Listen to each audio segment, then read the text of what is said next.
Okay. ನಾನೊಬ್ಬ lecturer ಆಗಿ ಕೆಲಸ ಮಾಡ್ತಾ ಇದ್ದೀನಿ. ನೀವು ಮೈಸೂರವರೇನಾ sir? Mysore local. Okay. Sir ಮತದಾರರ ಪಟ್ಟಿನ ಪರಿಷ್ಕರಣೆ ಮಾಡ್ತಾ ಇದ್ದಾರೆ. ಇದ್ರ ಬಗ್ಗೆ ತಮ್ಮ ಅಭಿಪ್ರಾಯ ಏನು ಸರ್? ತುಂಬ ಒಳ್ಳೆಯ ಕಾರ್ಯಕ್ರಮ ಮಾಡಬೇಕು. ಯಾಕೆಂದರೆ ಅನೇಕ ಮಂದಿ ಇದರಲ್ಲಿ ಈಗ ಆಲ್ರೆಡಿ ನಿಧನರಾಗಿದ್ದಾರೆ. ಹೌದು. ಜೊತೆಗೆ ಕೆಲವು ಫೇಕ್ ಐ ಡಿಗಳು ಇರೋದ್ರಿಂದ ಸರ್ಕಾರ ಒಳ್ಳೆ ನಿರ್ಧಾರ ಮಾಡಿದೆ, ಕೇಂದ್ರ ಸರ್ಕಾರ. ಸೊ ಇದನ್ನು ಡೆಲೀಟ್ ಮಾಡಿ ಇರೋ ಅಂಥ ಫಲಾನುಭವಿಗಳಿಗೆ ಅನ್ಯಾಯ ಆಗದಾಗೆ ನೋಡಿಕೊಂಡ್ರೆ ಸಾಕಾಗತ್ತೆ. ಒಳ್ಳೆಯ ಕಾರ್ಯಕ್ರಮ.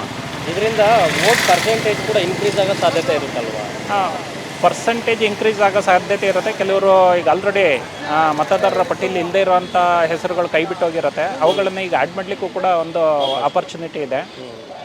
ಜೊತೆಗೆ ಈಗ ಆಲ್ರೆಡಿ ಡೆತ್ ಆಗಿರ್ತಕ್ಕಂಥದ್ದು, ಮತ್ತೊಂದು ಏನೋ ಪ್ರಾಬ್ಲಮ್ ಆಗಿ ಇಲ್ಲದೇ ಇರೋವಂಥದ್ದು ಅವೆಲ್ಲ ಎಲಿಮಿನೇಟ್ ಆದರೆ ಸೊ ಅದು ಪಾರದರ್ಶಕತೆ ಇರುತ್ತೆ ಮತದಾನದಲ್ಲಿ ಅನ್ನೋದು ನನ್ನ ನಂಬಿಕೆ. ಇದು ಒಳ್ಳೆಯದು ಕಾರ್ಯಕ್ರಮ. ಕಾರ್ಯಕ್ರಮ ತುಂಬ ಒಳ್ಳೆಯದು. ಒಳ್ಳೆಯದು. ಈ ಕಾರ್ಯಕ್ರಮನ ಚೆನ್ನಾಗಿ ಅಚ್ಚುಕಟ್ಟಾಗಿ ಮಾಡಿದ್ರೆ ಸರ್ಕಾರ, ರಾಜ್ಯ ಸರ್ಕಾರ ಕೊಡ್ತಕ್ಕಂತಹ ಯಾವುದೇ ಸ್ಕೀಮ್ಗಳಿಗೆ ಇದು ವರದಾನ ಆಗುತ್ತೆ ಅನ್ನೋದು ನನ್ನ ಅಭಿಪ್ರಾಯ. ಸಾರ್ವಜನಿಕರು ಕೂಡ ಇದಕ್ಕೆ ಒಂದು ಸ್ವಲ್ಪ ಬೆಂಬಲ ಕೊಡಬೇಕು, ಸಹಕಾರ ಕೊಡಬೇಕು. ಖಂಡಿತ ಕೊಡಬೇಕು. ಯಾಕೆಂದರೆ ಒಂದು ಒಳ್ಳೆ ಕಾರ್ಯಕ್ರಮ ಅಂದಾಗ ಅದರಲ್ಲಿ ಅನುಕೂಲನೂ ಇರುತ್ತೆ, ಅನಾನುಕೂಲ ಇರುತ್ತೆ. ಈಗ ಮತದಾರರ ಪಟ್ಟಿ ಪರಿಷ್ಕರಣೆ ತುಂಬ ಅನುಕೂಲ ಇದೆ ಇದರಲ್ಲಿ. ಹಾಗಾಗಿ ಅಲ್ಪ ಸ್ವಲ್ಪ ಏರುಪೇರಾಗ್ಬೋದು, ಬಟ್ 99% ಚೆನ್ನಾಗಿರುತ್ತೆ ಅನ್ನೋದು ನನ್ನ ಅಭಿಪ್ರಾಯ.